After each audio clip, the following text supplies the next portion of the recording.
โอ้โหโอ้โหโอ้โหเยอะเอาขึ้นเลยปะอ๋อท่ออ๋อท่อมานี่ครบเอาเลยนะเออจับมาเลย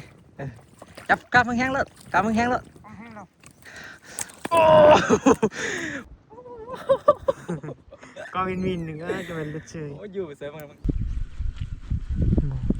อุ้ย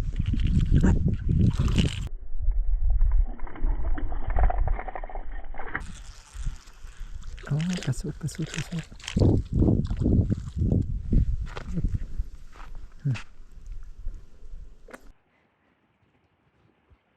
ซีเมนต์ปลาขาวเด้อ2 โลไปเนาะประมาณนี้ซ้ำเลื่อนตัวไปเรื่อยนิดนึงบอกหน่อยว่าอะไรสบายดีทักทายสบายดีพี่น้องมื้อนี้พ่อกันอยู่แม่น้ำเซพี่น้องเป็นมื้อวันเสาร์มื้อนี้พักผ่อนบ่ได้ไปโรงเรียนมาตกปลาพี่น้องมา2 คนกับหำหน่อยมื้อนี้ก็มาหม่องเก่าจุดที่ว่าไปแล้วนี่เคยถือปลาขาวใหญ่พี่น้องแต่ว่าบ่ได้ถือ2 เทื่อรุดเบิด2 เทื่อถืออยู่ปานนี้บ่ฮู้ว่ามันเกาะบ่แน่นเลยมันเป็นน้ำหมักเบ็ดแต่ว่ารอบแรกนะหมักเบ็ดง่างพี่น้องแต่ว่าบัดที่2นะมันเอาหมักเบ็ดใหม่มาใส่กับบ่อยู่น่าสิเกาะบ่ดีปานใดนี่บริเวณแถวนี้แหละมาปีแล้วนี่พี่น้องปีนี้ก็ยังบ่ฮอดขอบเก่าดอกยังอีกประมาณ2 เดือนบ่ประมาณเดือน1 2 เดือนแหละสิฮอดขอบเก่าก็มาลองเบิ่งพี่น้องว่าสิได้หรือบ่มากับซิดปลาขาวนี่ต้องใจเย็นๆพี่น้องนั่งซิดใส่เวลาดนนะก็เลยแบบนี่แหละนั่งเต็มที่เลยกับขี้ดินทราย แบบเกือกเอาเลยนะขี้ดินทรายเนี่ยมันกับโบเปื่อนเราขี้ดินทรายมันนิ่มๆนะนางย้อนขาตึกอยู่นี่แหละอาสิใส่เวลาซุ่มเบิ่งเฮิงเติบพี่น้องถือบ่ถือกะรอรุ่นเบิ่งพี่น้อง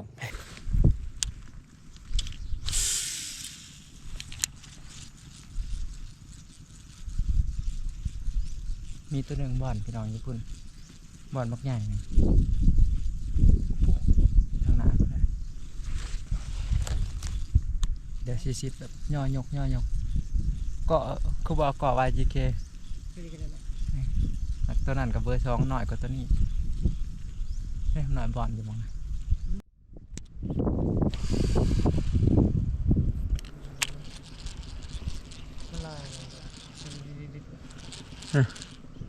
สันเด็ดนะ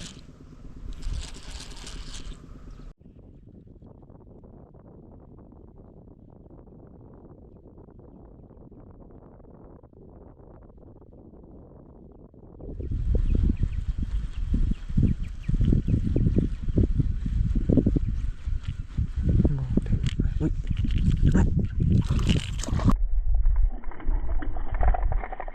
ข้อ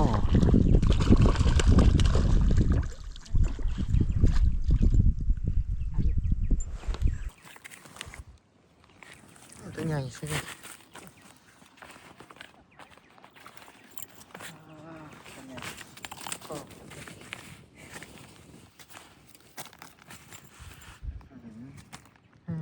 ใส่งามเนาะพอคอยกเถิดมองยก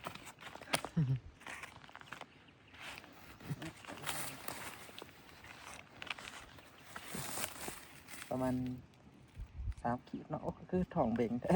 กินอิ่ม คือจะตัวนี้ละลายเวียดไทยบ่แม่นดอกปลาขาวตัวอะไรนะครับบ่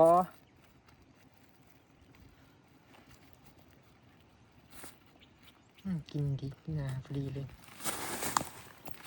ก็ดีครับเพื่อมันติดฟ้าเนาะแต่เราไม่เดินสปูนมามื้อนี้อากาศค่อนข้างอุ่นขึ้นเล็กน้อยพี่น้องบ่หนาวปานใดสิอุ่นๆหน่อยหนึงว่าเป็นบรรยากาศอยู่แค่แม่น้ำเซลมก็บ่แห้งเพราะว่ามันมีตะพังเด้ตะพังทางถึงๆแล้วก็อ้อมหอบด้วยตะพังที่ว่าสูงชันน้ำก็ลดลงหลายเติบแล้วพี่น้องแต่ว่ายังบ่ฮอดกว่าเก่าที่ว่าแนมเห็นชันดินทรายแถวนี้ก็คือปลาขาวนี่มันมักจะอยู่แถวบริเวณน้ำโตนน้ำอย่างแบบนี้มันจะมาหาจอบกินปลาหน่อยเนาะแต่ว่ากับโบแน่นอนพี่น้องเลย ต้องรอลุ่นรออันส้มเหมือนก่อนพี่น้องอันมื้อนี้เราแกงไปแล้วพี่น้องแกงเบ็ดไปแล้วหลายบาทเติบอยู่นี่มีปลานำมาหอดนี้เนาะแต่ว่ากัดบ่ถึกพดจาดหลดมานี่กับพอได้รุ่นพี่น้องเลยตกใจเติบ แต่ยังบ่เห็นโตบ่ฮู้ว่าปลาหยังเดี๋ยวลองตกเบิ่งพี่น้องรอลุ่นมานำกัน ว่าสิได้หรือสิเป็นจังไดโอ้ยปลาขาวเอาพดจอดเลยนะเดี๋ยวน้ำพดหน่อยอดบ่ได้กับกระดีแล้ววันนี้กูว่าเขาเบิ่งคักแล้ว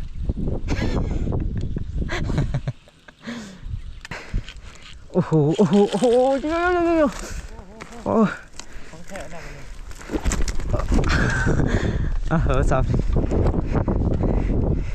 ได้สิละขึ้นนะพุ่น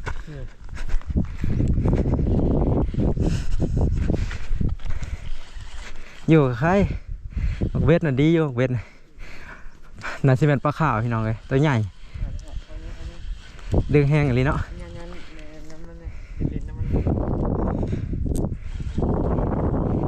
ทำนี่มันก็มันกระซากกับเวทโบอยู่แล้วเบรกโบอยู่แล้วเอาขึ้นเลยปะโอ้โหมันนี่มันน่ะดึงผ่านกันเลยไปนั่งยันโบได้เด้ปอเถอะเอาขึ้นผมวะสิของใหม่ไปตักหน่อยลงไปอุ้มเอาสิได้อยู่อุ้มบ่ได้เลยอุ้มคือชันใช่ปะดึงผ่านขึ้นบ่ได้ปะเนาะดึงนี่มันพอดีอ่ะเล่นกับมันก่อนเนาะพอดีปะ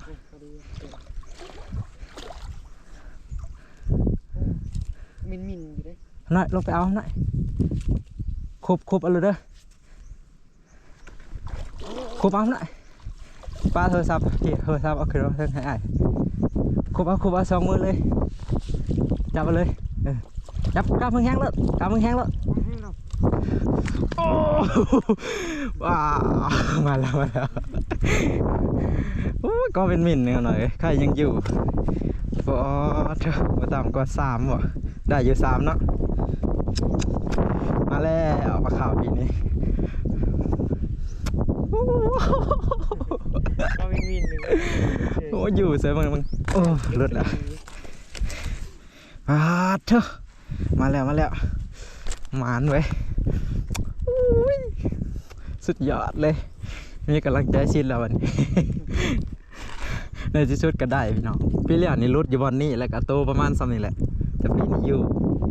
มินลีเนาะกินเถอะปากกันโอ้หวานเราพี่น้องเป็นใหญ่เดี๋ยวเอาไว้กันโอ้เสียงอะไรมอง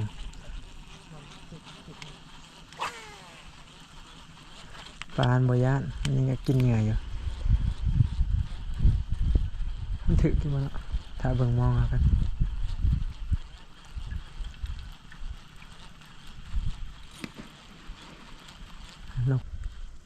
บักเบ็ดน้อยๆเราไปถือปลาคอใหญ่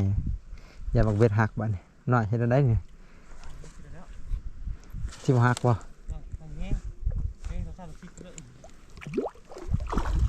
โอ้บ่หักเสยสำเก่างามตัวงามอะไรเว้ยตัวนี้ตัวนี้ก็ซ้ำกันเลยกับตัวก่อนตัวงามพี่น้องอาศัยความพยายามนั่งอยู่มองเก่าเนี่ยได้3ตัวแล้วถือว่าคุ้มแล้วมื้อนี้นะคุ้มค่าอยู่แต่ว่ายังบ่พอดอกจะขออีกกระเทินได้มานะกระเทินได้มาซิดบ่ยากง่ายบางเบ็ดนี่น้อยหนึ่งบางใดนี่ระแวงอย่าบางเบ็ดขาดบางเบ็ดมันไม่ได้ดีหรอกเบ็ดมันหักปอกง่ายๆนะถึงประสูตรก็ยังหักบางเบ็ดนี่พี่น้องน้อยเป็นบางเบ็ดแบบเล็กกะนะเขาจะเอาเห็ดออกมาแบบเน้นความคมแต่ว่าโบเน้นความเหนียวมันจะหักปอกง่ายๆเกือบใส่สำแขนเลยต้องอาศัยความพยายามและความอดทนพร้อม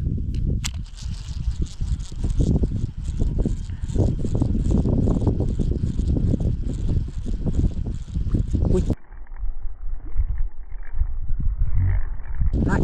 จิบใกล้ๆอะไรเลยน้อยข้าวบักง่ายเลยโอ้จิบตะหนาเลยว่ะกินฮอตโตเลย อ๋อเถอะว้าจิบตัวหนาเลยป่ะ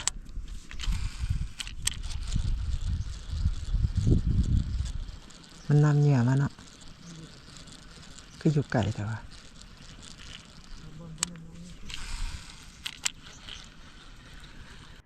เบิ่งระยำมองปลาเลี้ยงบ่ถือบ่ว่าพวกปลาจีนปลายังถืออยู่บ่บ่มีบ่เสพกล่องโฟมไปแล้วเนาะ บ่เห็นอะไรสิอยู่กล่องโฟม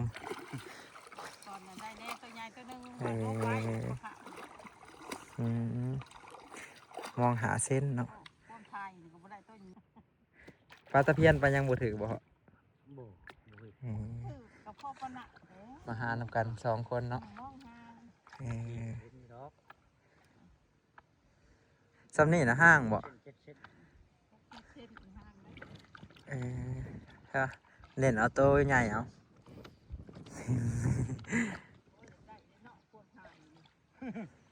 ถืออยู่บ่จักว่าในยามแล้วเบิดปรากฏเรืองมาถึกตัวใหญ่ก่อนถึกตัวใหญ่เราจะซื้อกันมาถ่ายปาดพี่น้องเจ้าของเงินครัวรวยแล้วบัดนี้งัวไต่ครัวถ้ามันเก็บเงินตัวละ5,000 กัน ได้อยู่50,000หลายตัวเลย10 กว่าตัวเจ้าของครัวยิ้มไปเปิดเลยว่าหยอกซื้อพี่น้องเพิ่นเก็บแต่รถคนย่างเพิ่นบ่เก็บเรื่องว่าย่างแห้งกระเต็กบ่ได้เก็บ อันนี้คือทำเลบองซิดเวสพี่น้องเหยื่อมานเท่านั้นตอนนี้นะขาดเรียบร้อยแล้วขาดลงมองนะจักเลิกหรือตื่นโมโหเดี๋ยวสิลงงมเบิ่งพี่น้องสิลงงมเอาผู้ใดว่าพวกซิดเวสนี้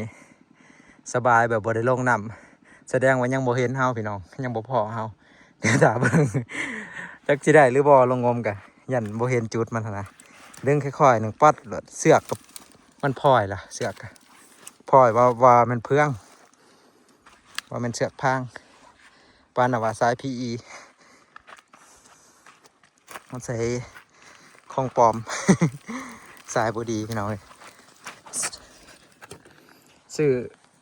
เสือกมาหลายแบบเลยแบบได้กับบดีตัวชีแพงๆแต่กับซื้อกับบดีพี่น้องมากับดึงค่อยๆนึงก็ขาด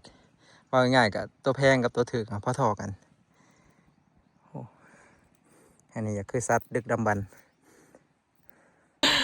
ผู้ใดว่าซิดเบสบ่ได้ลงน้ำพี่น้องเลยแสดงว่ายังบ่ได้พอเฮาอันนี้ลงเอาเหยื่อ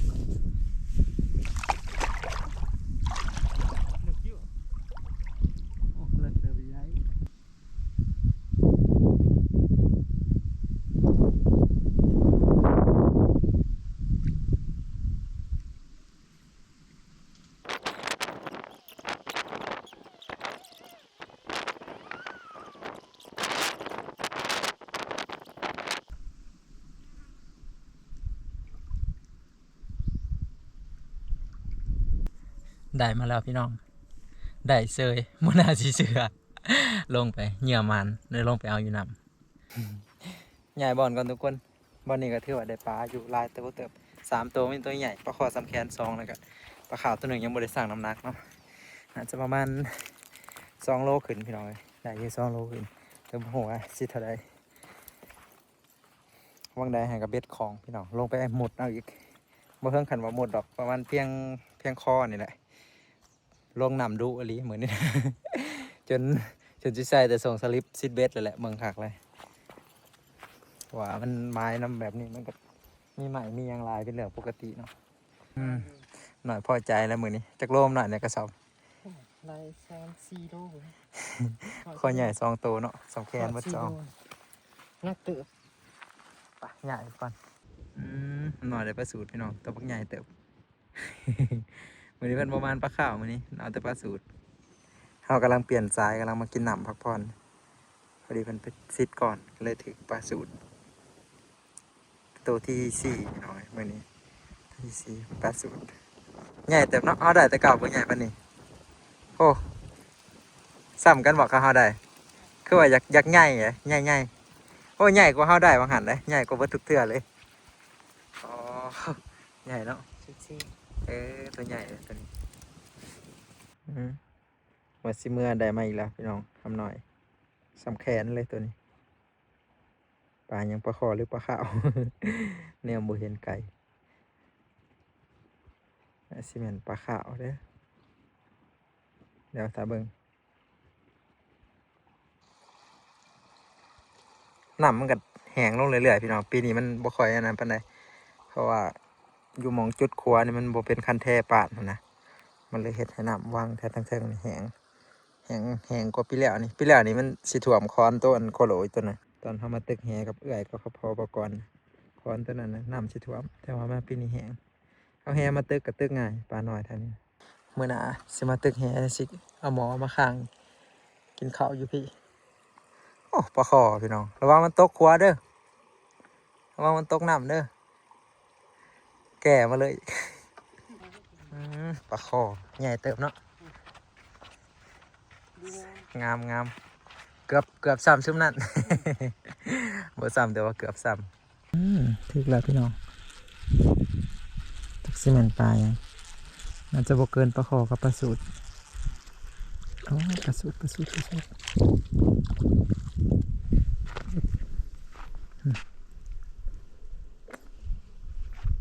กินแตะส่วงแดดขึ้นจังซี่นั่นกินง่ายสิเพราะว่ามันแนมเห็นเหงื่อค่ะปลาสูตรหน่อยก็คงทำหน่อยได้ตัวใหญ่เลยยังด้วยผู้ใดมาให้กันแนมได้ปลาเบ็ดเสียบมือได้ เล็กเสีย อันดีๆได้บ่ฮักดอกเบ็ดขาวนะบ่ฮักดอกสปูนตัวนี้ สีทองใหญ่ตัวนี้นะมันเสยตัวนี้ก็งามเติมเนาะประมาณเกือบ3 แขนปั๊บโอเคมาดูปลาคางใหญ่ฮะนะเอาเข้าไปดูหน่อย กระสอบนี่โอ้ตายเลยเนาะ ตายแล้ว เอาแบบนี้เลย บริเซนเอาไป เขียวมัน มันครบมือบาทอะไรเติบ เขียวมันกระสอบไปบ่ออกเบิ่ง มันครบกระสอบบ่ ว่ามันอาปากทั้งฟุ้งอยู่เด่น โอ้โถคือมีขี้ดินเนาะ ตั้งขางดูใ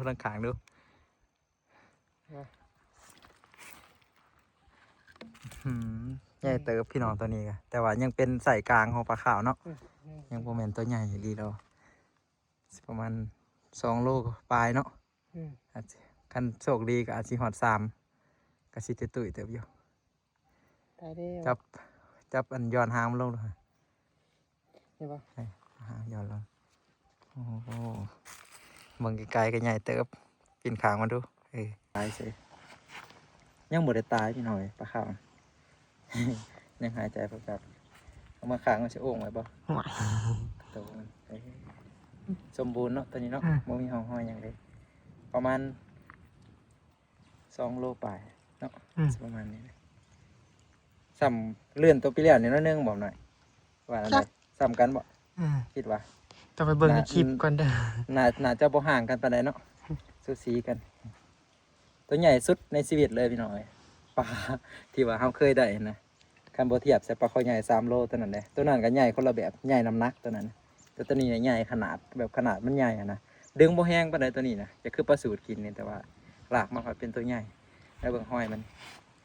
แต่มันถึงเบ็ดมันถึงบ่เป็นตัวได้ทำนี่เบิ่งปลาขาวมันกินยากพี่น้องเลยมันแบบบ่เกาะหม้องนี่ก็บ่เกาะนี่บ่มีบ่อนใดที่หมกเบ็ดเกาะได้เกาะได้นี่ต้องปิจากสิเกาะได้แต่ว่าเวลามันกินสลายมันสิตามแขวมันสิขาดมันเกาะบ่เขาแถวนี้แบบคือมักกี้หินนี่บริเวณแถวนี้ ปากกัน ครั้งแรกของปีพี่น้องตัวแรกของปีที่ว่าใหญ่ ต้องปีชะหก 2026 อ้าวขนาดจน ยาวเนาะน้ำหนักก็หลายโอ้ปลารวมกันหาแต้มละ เลย ประมาณ 4 ประมาณอ้าวมีตะกี้ต้มบาดต้มยำแหละให้แต่รสจักมันเว้นได้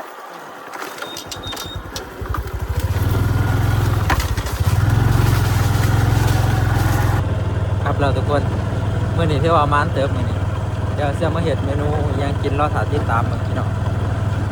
โอ้โหว่าสิได้เมนูอิหยังถาติดตามเบิ่งบัดเมื่อวันเพื่อนก่อน